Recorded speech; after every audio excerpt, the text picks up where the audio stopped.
Assalamualaikum warahmatullahi wabarakatuh. Saya Ismail Fajri dari kelas Ekonomi Syariah kelas 6F.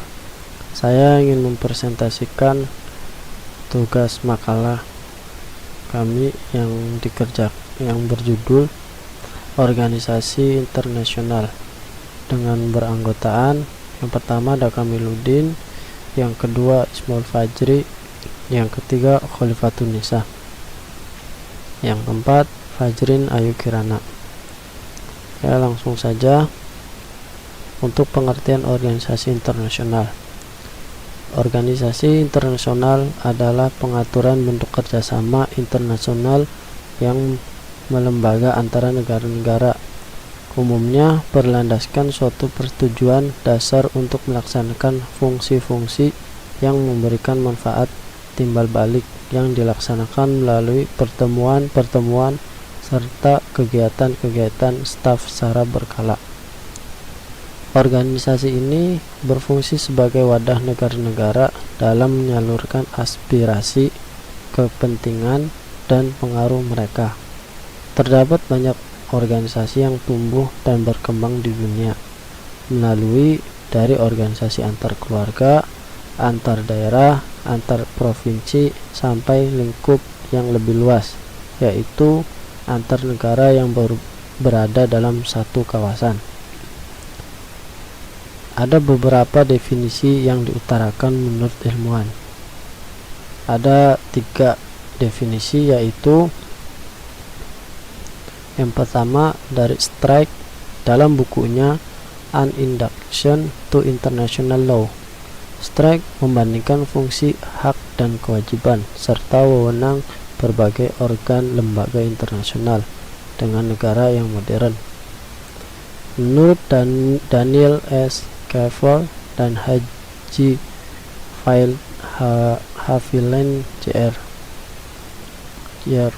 organisasi internasional adalah pengaturan bentuk kerjasama internasional yang melembaga antara negara-negara, umumnya berlandaskan suatu persetujuan dasar untuk melaksanakan fungsi-fungsi yang memberikan manfaat timbal balik yang dilaksanakan melalui pertemuan-pertemuan serta kegiatan-kegiatan staf berkala.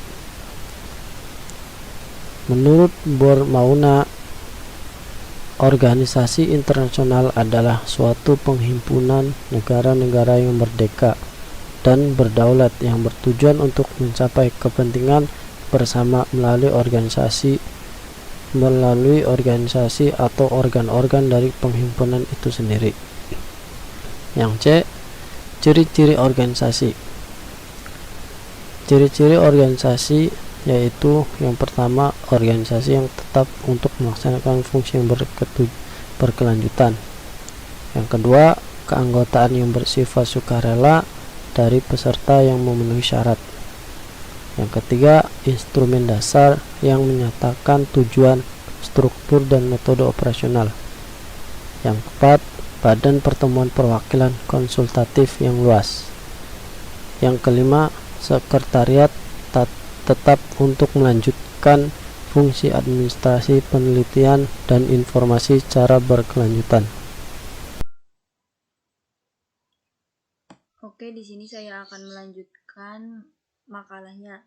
D. Ciri-ciri organisasi internasional. Yang pertama, organisasi yang tetap untuk melaksanakan fungsi yang berkelanjutan. 2. Keanggotaan yang bersifat sukarela dari peserta yang memenuhi syarat. 3. Instrumen dasar yang mengatakan tujuan, struktur, dan metode operasional. Yang keempat, pertemuan perwakilan konsultatif yang luas. 5. Sekretariat tetap untuk melanjutkan fungsi administrasi, penelitian, dan informasi secara berkelanjutan. E. Unsur-unsur organisasi internasional.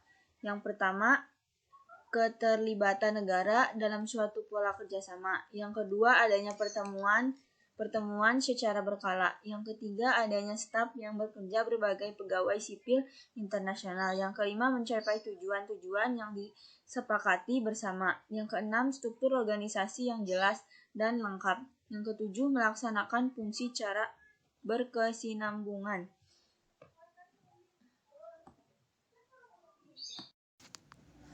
F. Klasifikasi organisasi internasional. Klasifikasi organisasi internasional berdasarkan pada tujuan dan aktivitasnya. Dapat kita lihat dalam beberapa hubungan sebagai berikut. Pertama, organisasi yang bertujuan mendorong hubungan kooperatif di antara anggotanya yang tidak sedang dalam konflik negara. Kedua, organisasi yang bertujuan untuk menurunkan tingkat konflik di antara negara anggota dengan jalan manajemen konflik dan prevention konflik. Yang ketiga, organisasi dengan tujuan menciptakan atau memproduksi confrontation di antara anggota yang berbeda pendapat. Kesimpulannya, organisasi internasional adalah kolektivitas dari entitas-entitas yang independen.